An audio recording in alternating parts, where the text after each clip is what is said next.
Soy Fernando Díaz Villanueva, hoy es 20 de septiembre de 2022 y esto es La Contracrónica.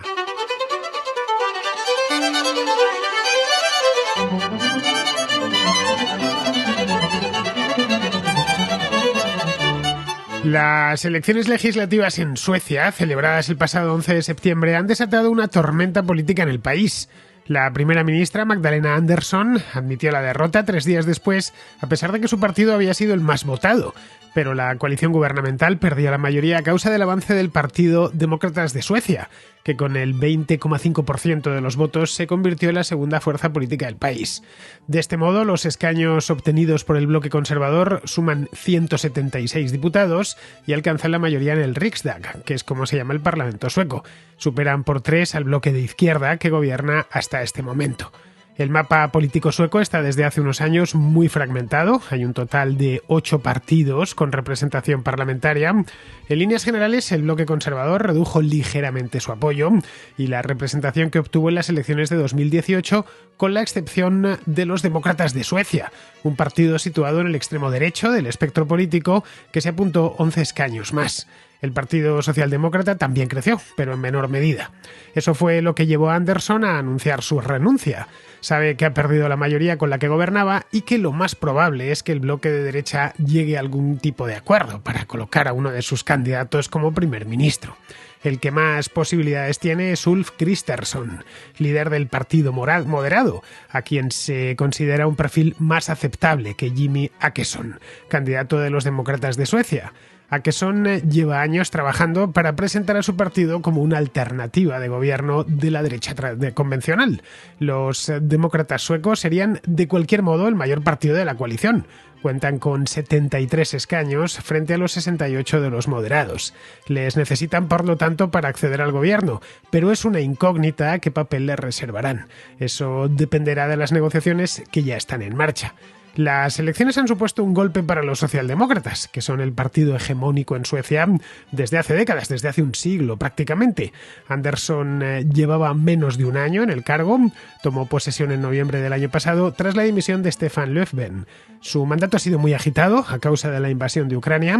Hace unos meses, y tras consultarlo con el Parlamento, solicitó formalmente el ingreso en la OTAN, una decisión histórica, ya que Suecia se había mantenido neutral durante toda la Guerra Fría y lo que vino después. El resultado supone además una recompensa para Ulf Kristersson, que rompió la tradición de aislar a los demócratas suecos estableciendo una alianza con ellos. Hasta ahora todos huían de la extrema derecha, pero Kristersson supo encontrar algunos puntos en común en áreas como la energética o la de seguridad. Esperaba que eso le propulsase en las elecciones, pero no ha sido así. El beneficiado de esa alianza ha sido Åkesson, que puede ahora poner las condiciones que crea oportunas. En el bloque de derecha, algunos desconfían del partido de Åkesson, especialmente los liberales que se han opuesto a su inclusión en el gobierno. Los demócratas no consideran, al menos por ahora, imprescindible entrar en el gobierno, eso sí, siempre y cuando el resto de los partidos del bloque atiendan a una serie de puntos irrenunciables en el programa, en particular los relativos a la inmigración. Tras las últimas elecciones, que fueron hace 4 años, en 2018, fueron necesarios más de 4 meses para formar un nuevo gobierno. Una negociación larguísima esta vez no sería bien recibida, ya que el país lidia con una inflación muy alta, tipos de interés en aumento y una crisis energética que ha disparado los precios de la electricidad. La agenda de un gobierno de derecha traerá seguramente leyes de inmigración más estrictas, inversiones en energía nuclear, impuestos más bajos. Las finanzas públicas de Suecia, eso sí, están saneadas y brindan cierta seguridad en un panorama político muy incierto.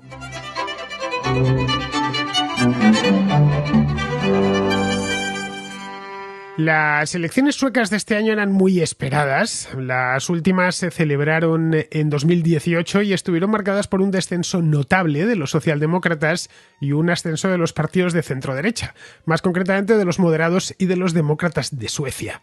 se quedaron en las puertas del mismo gobierno, pero Stefan Löfven, que era el candidato socialdemócrata, supo articular, le llevó su tiempo, eso sí, pero supo articular una coalición de centro-izquierda para mantenerse en el gobierno. Esto os lo conté hace justo 4 años, en septiembre del año 2018.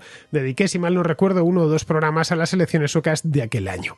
Las negociaciones, como digo, fueron eternas. Comenzaron en septiembre, poco después de terminar el recuento, y no concluyeron hasta el año 2019, hasta enero de 2019, cuando Löfven pudo finalmente ser investido como primer ministro. Bueno, mejor dicho, reinvestido como primer ministro, porque primer ministro ya lo era desde el año 2014. Es decir, lo que pudo hacer es conservar el poder durante unos años más.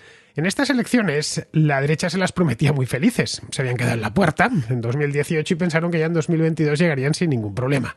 Especialmente quien más felices se las veía era el Partido Moderado, concretamente su líder, un tipo llamado Ulf Kristersson, que aunque daba por hecho que no ganaría las elecciones, porque era mucha la diferencia que le separaba de votos con respecto a los socialdemócratas, en el año 2018 había quedado segundo, pero a una distancia considerable, es decir, a unos casi 10 puntos de diferencia. Los socialdemócratas en 2018 obtuvieron el 28,3% y los moderados el 19,8%. Así que remontar 10 puntos lo veía complicado, pero en tanto que hay muchos partidos y que se sigue una dinámica de bloques, es decir, que ninguno de los 2 grandes partidos ya puede gobernar en solitario desde hace años, pues su bloque, el bloque de centro-derecha, iba a sumar más escaños que el bloque de centro-izquierda y por lo tanto iba a gobernar prácticamente seguro.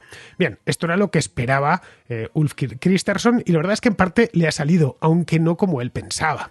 La campaña, que se extendió durante buena parte del verano, las elecciones fueron el día 11 de septiembre, en el 2018 fueron también en septiembre, a principios de septiembre, y claro, pues estuvo Suecia todo el mes de julio y todo el mes de agosto empantanada con mítines y carteles electorales. La verdad es que teniendo en cuenta el clima endiablado de frío, sobre todo, que hace en Suecia, celebrar elecciones en invierno no parece muy buena idea, así que acostumbran a celebrarlas en verano, concretamente al final del verano. Bien, pues esta campaña, que se alargó bastante porque estuvo muy reñida, fue bastante bronca, al menos para los estándares suecos.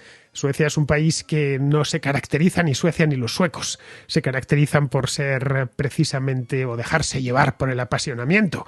Los partidos de izquierda, especialmente socialdemócratas y verdes, insistieron en el peligro de que llegase la extrema derecha al poder.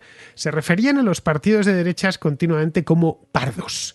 En clara referencia, pues no hace falta ni recordarlo, a los camisas pardas nazis, los Brown Hemden, los camisas marrones, que iban sembrando el terror por las ciudades alemanas en los años 20, propinando palizas a diestro y siniestro. Bien, y se referían continuamente a ello.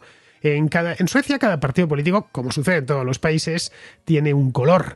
Los socialdemócratas emplean tradicionalmente el rojo, los moderados emplean el azul claro, los ecologistas, como no podía ser de otra manera, utilizan el verde, los liberales el azul oscuro y así sucesivamente. Pero ninguno de los partidos suecos emplea el pardo o cualquier tonalidad de marrón. Ni siquiera los demócratas suecos, que suelen valerse del amarillo y el azul, que son los colores de la bandera sueca. De cualquier modo, en la política sueca, estos 2 colores, el amarillo y el azul, se utilizan muchísimo porque se corresponden con los de la bandera, pero el azul, de hecho, del Partido Moderado, a mí me parece, lo estoy viendo ahora en su logotipo, me parece que es el azul de la bandera.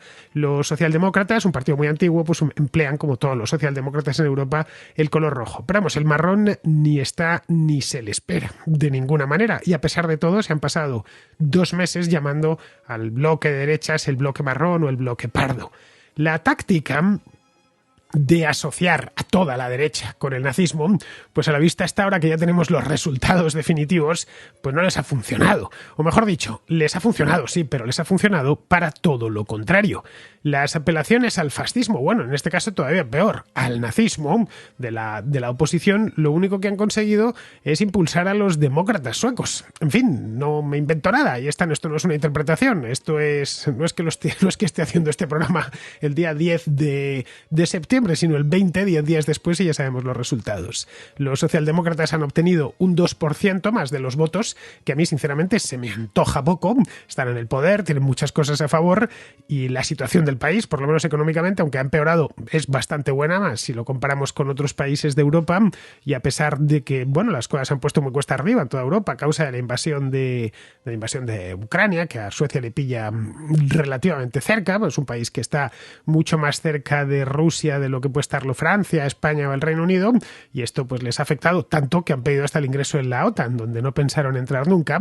Bien, teniendo muchas cosas a su favor y utilizando esta retórica antinazi y antifascista, solo han conseguido crecer por muy poco, un 2%, ya digo, y ganar 7 escaños con respecto a los que tenían, los que obtuvieron en el año 2018. Pero claro, eso lo han conseguido a costa de secar a su propia coalición de gobierno.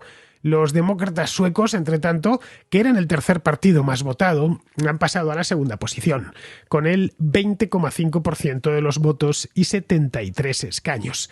Esto, si se lo cuentan a Jimmy Åkesson hace 12 años, cuando este partido entró por primera vez en el Riksdag, pues no se lo creería.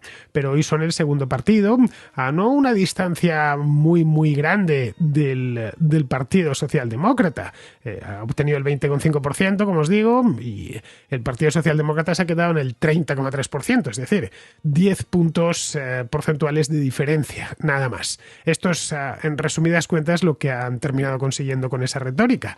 Los moderados, por su parte, han bajado un poquito, nada, un 0,7%, se han dejado un par de escaños, y luego respecto a los cristianodemócratas, tengo los resultados delante, los estoy mirando, pues lo mismo, han bajado un 1% y han perdido 3 escaños. Vamos, que si sumamos ambos no llegan a un 2% del voto.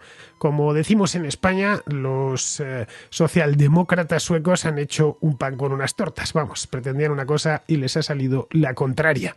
Al esfuerzo de etiquetar a toda la derecha, porque con esto de marrones y de pardos no se dirigían solo a los demócratas de Jimmy Åkesson, no, en absoluto, iban a todo lo que era el bloque de derechas. Se apuntó incluso la primera ministra. Esto no se lo dejó a algunos activistas y demás, no. Fue la propia Magdalena Andersson que se estrenaba como candidata socialdemócrata. Andersson llevaba poco tiempo en el poder, 10 meses apenas. Llegó como sustituta de Stefan Löfven, os lo decía antes, en noviembre del año pasado. Dimitió a mediados de noviembre, si mal no recuerdo, y entonces buscaron una sustituta, y esta mujer, que era ministra suya, pues tuvo el apoyo del propio partido y después consiguió también el apoyo de la coalición. La mujer esta, Andersson, emergió hace 8 años en la gran vida política sueca. Hasta entonces había jugado papeles por papeles menores. Emergió tras las elecciones del año 2014. Hasta ese momento había pasado toda su vida laboral en la oficina del primer ministro, vamos, que salió de la universidad y se dedicó ya a esto. Fue asesora de Göran Persson, que fue este mítico primer ministro sueco que gobernó entre 1996 y 2006. Luego la nombraron secretaria de Estado y finalmente directora del Skatteverket, que es el horroroso nombre con el que en Suecia se conocía la agencia tributaria, es decir, los que cobran los impuestos. Es una economista, vamos. Cuando Löfven llegó al poder en 2014, lo que hizo fue sacarla del Skatteverket y colocarla como ministra, nombrarla ministra de Economía. Como vemos, lo de Andersson es un perfil claramente técnico, una tecnócrata pura y muy poco ideológico. No sé, quizá por eso llamaba la atención el modo en el que se dirigía a sus adversarios políticos durante la campaña. El principal adversario del Partido Socialdemócrata sueco, que es el partido que más tiempo ha ocupado el poder en la Suecia contemporánea, la Suecia del último siglo, no son los demócratas suecos, que son unos recién llegados, como aquel que dice, es el Partido Moderado. Sería el equivalente en España al Partido Popular, para que nos hagamos una idea. Desde 1936, he ido a mirar el histórico ya por pura curiosidad. Los socialdemócratas solo han estado en la oposición en 3 ocasiones, y además relativamente separadas entre ellas. Entre 1976 y 1982, lo cual nos viene a decir que del 36 al 76 estuvieron gobernando juntos. Fueron 40 años que gobernó solo exclusivamente el Partido Socialdemócrata, solo o en coalición con otros partidos. Luego también perdieron el poder, estuvieron en la oposición entre 1991 y 1994, y estoy viendo aquí otro periodo entre 2006 y 2014. Este es relativamente reciente. Bien, a los moderados les ha ocurrido justo lo contrario. Los últimos 100 años los han pasado esencialmente en la oposición. Y cuando han accedido al gobierno, no lo han hecho nunca en solitario, lo han hecho gracias a coaliciones con otros partidos. Pero la preponderancia de estos dos partidos, el socialdemócrata y el moderado, en el mapa político sueco, hace ya muchos años que es cosa del pasado. En estas elecciones, lo he sumado, no llegaron entre los dos ni al 50% de los votos. Se quedaron en el 49% exactamente. El 30% los socialdemócratas y el 19% los moderados. He ido a mirar las elecciones de los años 80, he mirado las del 82, que sean 40 años exactos, entonces en plenos tiempos de Olof Palme, vamos. En aquel entonces socialdemócratas y moderados se repartían el 70% de los votos. El resto se lo repartían en aquella época entre centristas, liberales y comunistas, que todavía los había.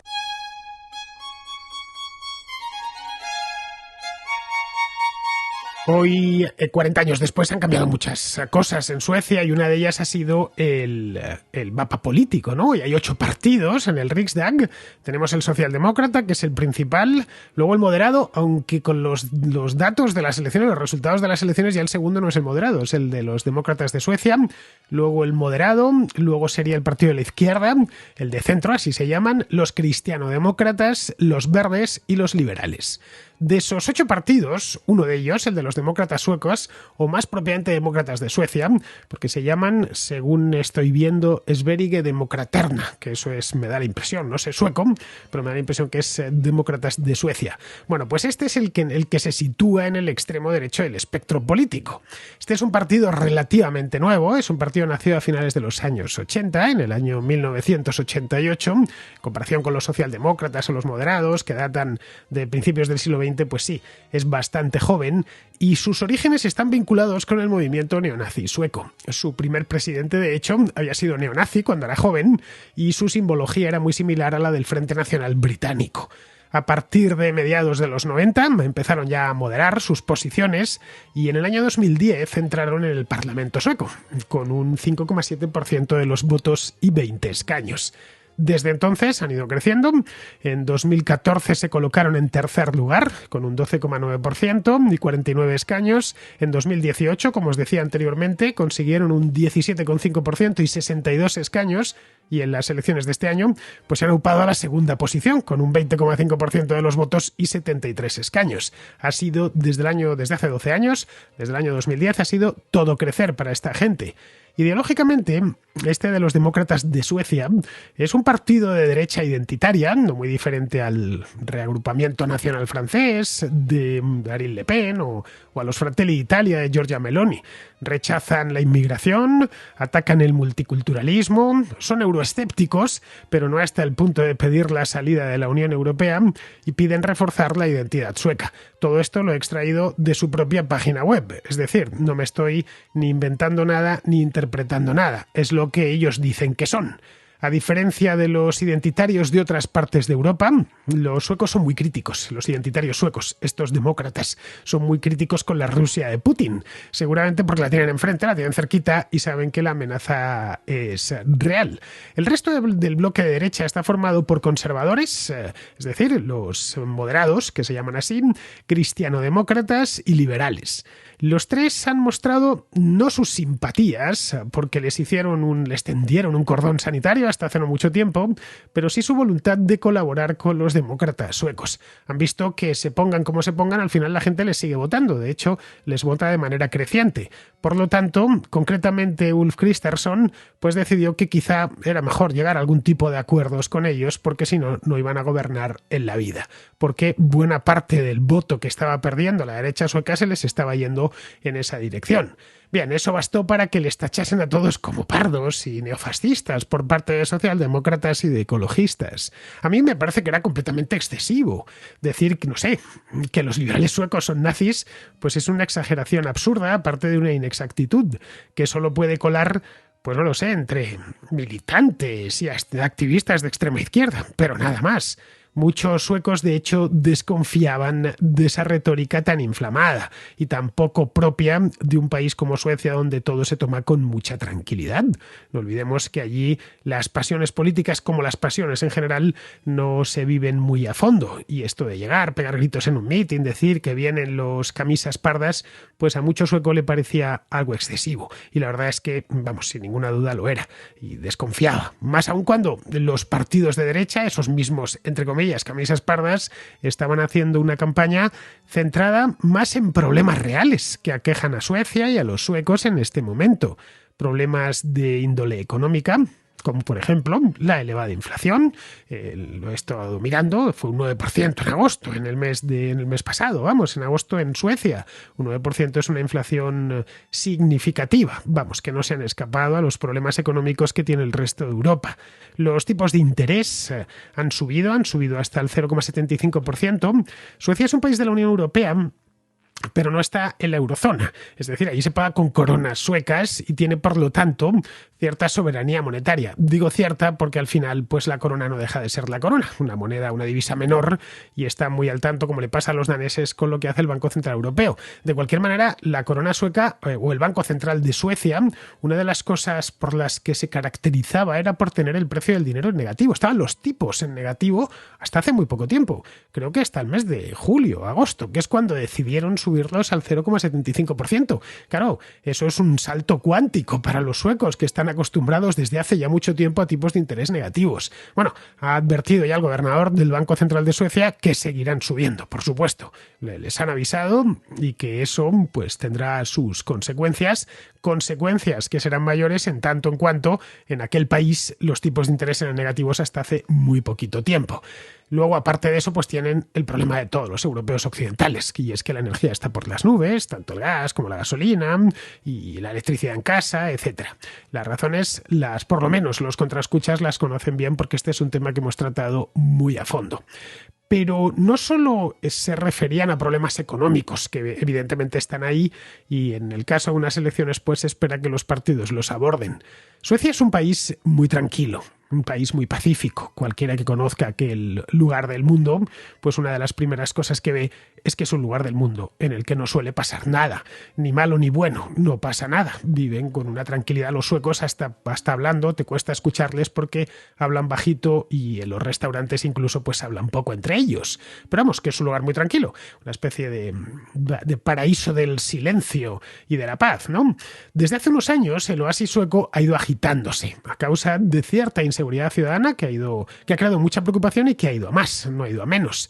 La criminalidad se ha incrementado, especialmente en las principales ciudades del país, como Malmö, Gotemburgo o la propia capital o Estocolmo. Y ojo, no hablo solo de robos, sino de asesinatos, algo que en Suecia es muy poco habitual.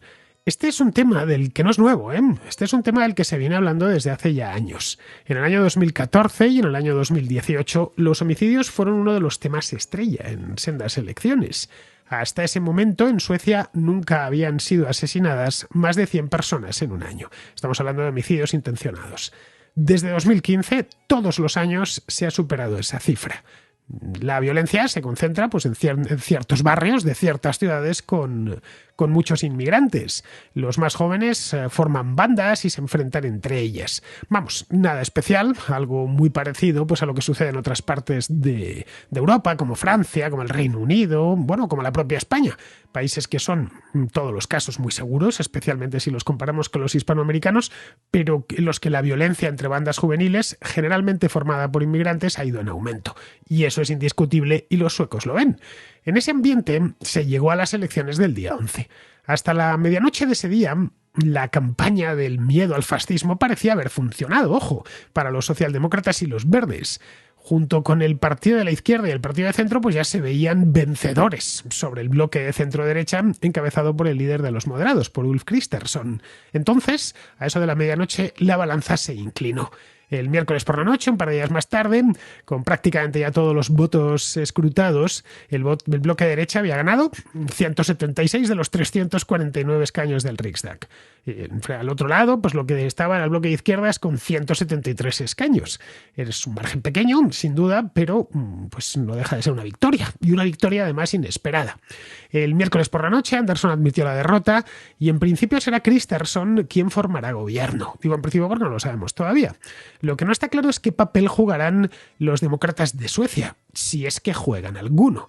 Pero aunque el partido termine quedándose sin carteras ministeriales, que es una posibilidad, tampoco por ahora las han pedido, condicionarán al gobierno desde el Parlamento, ya que tienen el segundo mayor grupo parlamentario por número de diputados. La victoria de la derecha sueca es de cualquier manera es una lección de que las campañas en negativo no siempre funcionan, o peor aún, que funcionan a la inversa, que consiguen lo contrario de lo que se proponen. En España lo hemos visto recientemente con Podemos, que con cada elección, ya sea regional o nacional, llama a la lucha contra el fascismo, proclama alertas antifascistas y demás. El fascismo, por supuesto, se encarna en el centro derecha y, claro, a la vista está, no hacen más que perder votos. Jugar la carta fascista, bueno, o la comunista, en el caso de que quien gobierne sea la derecha, no parece que importe demasiado al electorado cuando hay problemas serios que atender. En Suecia ahora mismo los hay, esa es la verdad. El bloque de centroderechas no ha hecho más que focalizarse en ellos, detectarlos primero y después hablar del tema y hacer propuestas. Han propuesto de forma muy razonable, en muchos casos, pues una serie de ideas para contener la delincuencia, para mejorar la atención médica, que por lo visto está muy mal en Suecia, o muy mal para sus estándares. También han propuesto ideas para abaratar el precio de la electricidad, construyendo, por ejemplo, nuevas centrales nucleares. En Suecia hay 6 reactores nucleares operativos que cubren más o menos el 30% del consumo eléctrico nacional. También han propuesto bajar algunos impuestos para que los suecos lleguen en mejor forma a fin de mes. No lo sé, esa quizás sea la lección más valiosa, que tanto los partidos de izquierda como los de derecha, en función de si están en el poder o en la oposición, deberían tomar de estas elecciones suecas. Cuando las cosas van bien, el electorado es propenso a etiquetas y a retórica ideológica. Cuando las cosas van mal, no quieren, pues eso, etiquetas, no quieren soflamas, quieren soluciones. Y eso es lo que, en esencia, le han dicho los suecos a sus propios políticos.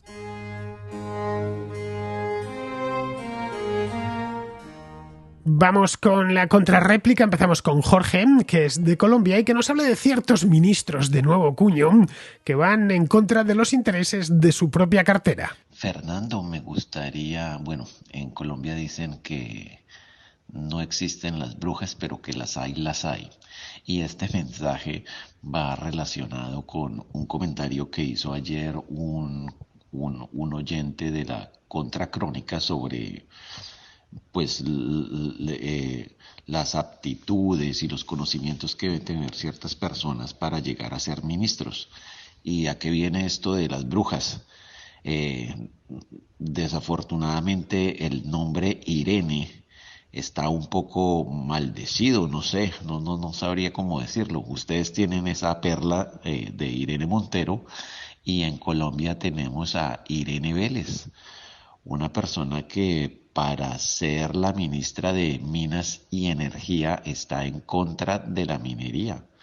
En un congreso internacional con gente del sector dijo que los países industrializados deberían decrecer y de esa forma los que están un poco rezagados pues se pueden nivelar. Y otro tipo de perlas. Entonces, pobre nombre, ¿no? Una coincidencia bastante desafortunada. Y, y sí, pues esta señora realmente no tiene las capacidades para estar en ese cargo, pero pues lo está. La diferencia con Irene Montero es que pues es un ministerio más como por publicidad, como por mostrar algo, pero pues Irene Vélez sí es un ministerio bastante estratégico de un país, más un país que produce gas y petróleo y pues tener un personaje así pues sí es bastante preocupante. Bueno, ahí te dejo ese esa desafortunada coincidencia. Pobre nombre. Irene Vélez es uno de esos ministros ideológicos de Gustavo Petro. A Petro no se le ha ocurrido mejor idea, bueno, ya nos lo ha avanzado Jorge, que colocar a esta mujer en un ministerio tan estratégico para un país como Colombia, que es un país muy dependiente de las minas y de la energía. Si vamos al currículum de esta mujer, de Irene Vélez, lo que nos encontramos es que es joven, tiene solo 40 años, recién cumplidos, por cierto, lo acabo de ver, los cumplió en el mes de agosto, y estudió filosofía en la Universidad Nacional de Colombia, luego hizo una maestría en estudios culturales en la misma universidad, se fue entonces a hacer el doctorado a Dinamarca y de ahí a Estados Unidos. No se la conoce más trabajo que el de activista ambiental. Bueno, estaba claro que alguien así iba a entrar en el gobierno de Petro, ya fuese como ministra o con algún cargo importante, porque además el padre de ella, el padre Irene Vélez, es muy cercano a la vicepresidencia. La nueva vicepresidenta, que se llama Francia, ese es su nombre, lleva el nombre de un país y era, por lo visto, el padre de esta, según he podido leer, era muy cercano, así que era normal que a la hija, de una manera u otra, la terminasen enchufando. Pero bueno, eso es todo lo que ha hecho, que por lo tanto, pues iba a estar, iban a meterla, aunque fuese con calzador. El tema es que le ha dado nada más y nada menos que un ministerio como el de Minas y Energía. Vélez pertenece además a esa variedad de ecologistas que apuestan por el decrecimiento, es decir, que apuestan abiertamente por la pobreza. El crecimiento económico nos asegura la prosperidad y el bienestar, el decrecimiento, la pobreza y la miseria. Claro, si lo dijesen así, lo que queremos es pobreza y miseria, pues claro, nadie les votaría y nadie les apoyaría, por eso utilizan eso de decrecimiento. Teniendo en cuenta que aproximadamente el 28% de las exportaciones de Colombia se corresponden con petróleo, y aproximadamente el 15% con carbón, pues que hay tener un ministro de Minas enemigo de las minas es cuando menos inquietante. Bueno, Colombia, además de carbón y petróleo, exporta una gran cantidad de oro y de otros minerales. Bueno, el oro, de hecho, lo estoy viendo ahora, representa casi el 8% de sus exportaciones. En fin, ya veremos cómo se desempeña esta buena mujer, si decide llevar sus convicciones ideológicas a sus últimas consecuencias o, por el contrario, se rinde ante la evidencia y la realidad.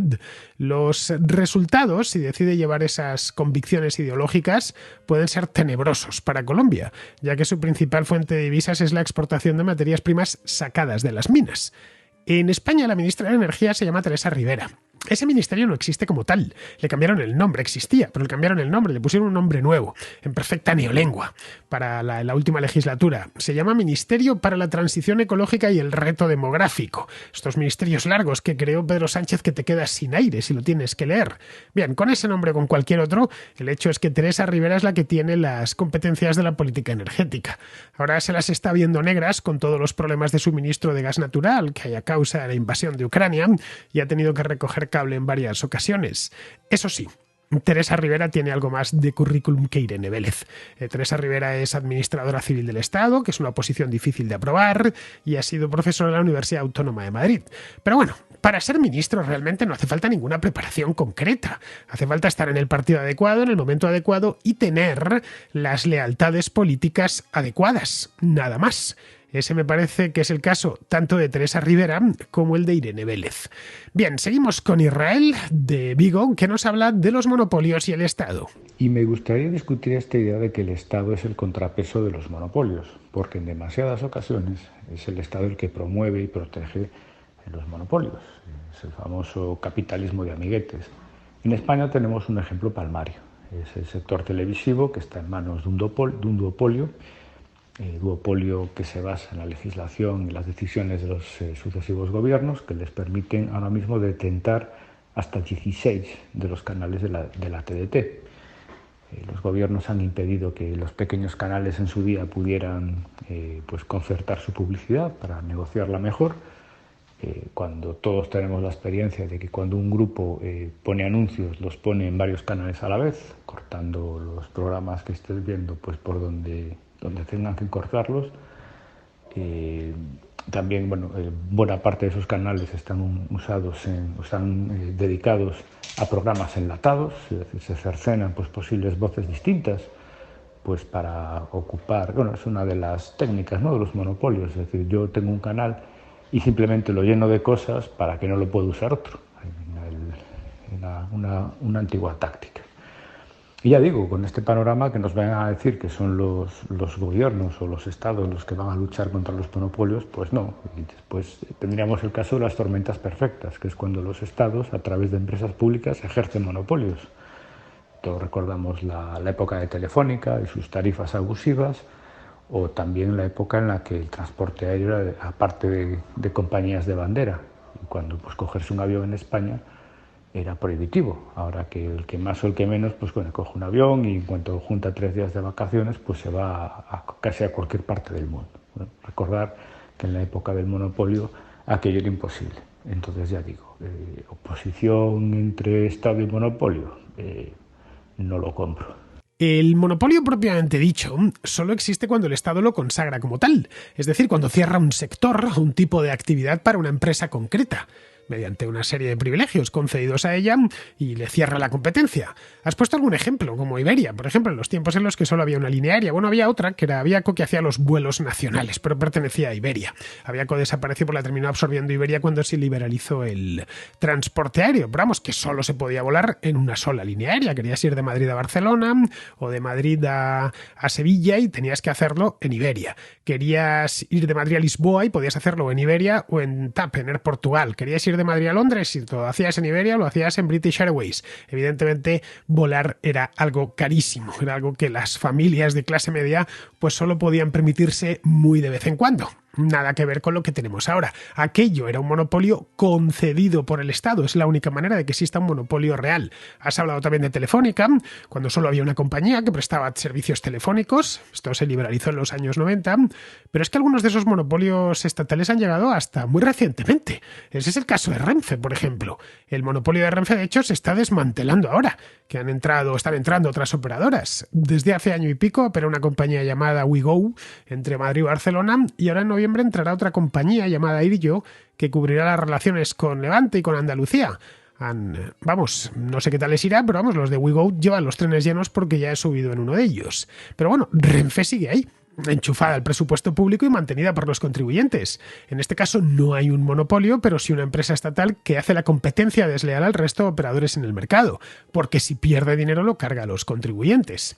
Normalmente cuando hablamos de monopolio solemos referirnos no exactamente a monopolistas, sino a empresas que tienen una posición dominante en un mercado. Caso de Google, por ejemplo, en el caso de las búsquedas, ¿no? Y de unas cuantas cosas más en Internet. En un mercado genuinamente abierto, esa posición dominante solo se puede mantener ofreciendo un buen servicio a los consumidores, nada más. La empresa dominante puede intentar comprar a la competencia o incluso vender a pérdidas, pero no puede impedir que otros operadores entren en ese mercado. Renfe se ha pasado 80 años operando en el más estricto monopolio, sin que ningún otro operador pudiese acceder a ese mercado. La nacionalización de Renfe, por cierto, porque en España los ferrocarriles los construyeron empresas privadas, como en prácticamente todo el mundo. La red de ferroviaria española la atendieron empresas privadas, algunas muy grandes, como la MZA o los Ferrocarriles del Norte. Bien, pues eso lo hizo Franco en el año 1941. Esa variedad de franquismo, buena parte de la izquierda no quiere acabar con ella. Bien, vamos ahora con David, que es de Barcelona, y que pregunta por qué la contracrónica no está en Spotify. Hola, Fernando. Soy de Barcelona y te quería preguntar de si ahora que te has abierto un canal de Telegram, ¿sería posible que también pudieses subir tus podcasts y todo lo que subes al canal de YouTube, o al menos las emisiones más largas de 40 minutos, 50, las puedes subir a Spotify, que así lo podemos escuchar en un formato más radio? Porque el problema que tiene YouTube es que siempre tienes que tener la pantalla como encendida. Entonces sería mucho más cómodo en Spotify porque puedes ya apagar la pantalla y escucharlo ya como una radio. Y nos iría muy bien, por ejemplo, para en el metro o cuando quieres dormir o algo, para ponerte la contra tranquilamente. Venga, saludos y enhorabuena por el programa. La contracrónica, como la contrahistoria, son dos programas que se distribuyen exclusivamente a través de iVoox y de YouTube. Te preguntarás por qué esto es así. Bien, por una razón sencilla y fácil de entender. La contra para mí no es una afición a la que dé curso en mis ratos libres y los fines de semana. No. La contra es mi medio de vida, es mi trabajo. Me lleva todo el día preparar un programa y, como bien sabes, trabajo los 7 días de la semana. Bien, pues iVoox me propuso hace 3 años, esto fue así en 2019, entrar en un programa llamado iVoox Plus. La plataforma me pedía exclusividad a cambio de darme más visibilidad, de compartir conmigo una parte de los ingresos en publicidad y de recibir atención personalizada. Me dio también la posibilidad de crear un programa de fans o patronos dentro de la propia plataforma de iVoox. Bien, Este programa y la contrahistoria existen en esencia gracias a los patronos y no hay mucho más. Si tuviese que vivir de la publicidad, pues no sé yo, si podría realmente muchos meses no podría pagar el alquiler. En cambio, gracias a lo que aportan los patronos, sí que puedo vivir del programa. La publicidad es un complemento que me viene bien para ir ahorrando algo por si vienen mal dadas, pero ya está, lo central son los que aportan a través de iVoox, a través de YouTube o a través de Patreon. Bien, en el caso de YouTube, aparte de que también comparten conmigo una parte de la publicidad dentro de esa plataforma, tienen un programa de fans que se llama Miembros del Canal. Yo hago este programa y su hermano, La Contrahistoria, porque hay gente al otro lado apoyándola. Esa es la razón por la que trabajo tanto. No es que yo sea workaholic, ni mucho menos. Es que hay gente que espera que lo haga. Me pagan por ello. Procuro nunca fallar a quienes apoyan este programa. Aportan pequeñas cantidades de 2 euros o 3 euros para que sigan y yo sigo. Tanto iVoox como YouTube me facilitan esa tarea. Spotify no me da nada. Pretende que les entregue mi contenido a cambio de nada, de 0 euros. Es decir, quieren ganar dinero con mis programas sin entregarme a mí absolutamente nada. No lo sé, esa asimetría quizá esté bien para un aficionado o para un activista político que busque difusión a cualquier coste, pero no para un profesional independiente. Algo así como, no sé, como si le pides a Beyoncé que entregue su música a Spotify a cambio de nada. O mejor dicho, a cambio de la promesa de que le van a escuchar millones de personas. De eso no se puede comer, ni puedes pagar el alquiler. Yo no puedo ir al casero y decirle, oye, que no tengo para pagarte, pero a cambio, fíjate, lo han escuchado tanta gente este programa. Me va a mandar a tomar viento, ¿no? Bien, pues esa es la razón, David, por la que no estoy en Spotify y por la que no estaré en Spotify, al menos hasta que no cambien mucho las cosas en esa plataforma y en el modo en el que se relaciona con los creadores de contenido. Mira, si no quieres escuchar el programa a través de YouTube, que lo puedo entender, puedes hacerlo en iVoox, que tiene una aplicación para teléfonos móviles que, por lo que yo tengo visto y la utilizo, no funciona nada mal. Quizá no sea tan buena y variada como la de Spotify, pero bueno, para escuchar programas de radio online me parece que está muy bien hecha. iVoox, por cierto, está en tu ciudad, está en Barcelona. Es una startup española, conozco al dueño y al fundador y son gente muy seria. Bien, pues ya terminamos. Vamos con Pizarro, que nos habla de la inflación y su impacto en la bolsa. Confirmado que los bancos centrales se equivocaron al calificar la inflación de transitoria, ahora se confirma que sus medidas para controlarla son insuficientes. Como la incertidumbre acerca de si llegarán a ser suficientes o si no, o si serán contraproducentes es absoluta, la bolsa cae ante la presente oscura realidad y las aún más oscuras perspectivas. Un cordial saludo de Pizarro. Y hasta aquí, queridos amigos, llega la contra de hoy, 20 de septiembre, mañana 21, y estaré de vuelta. Hasta mañana, amigos.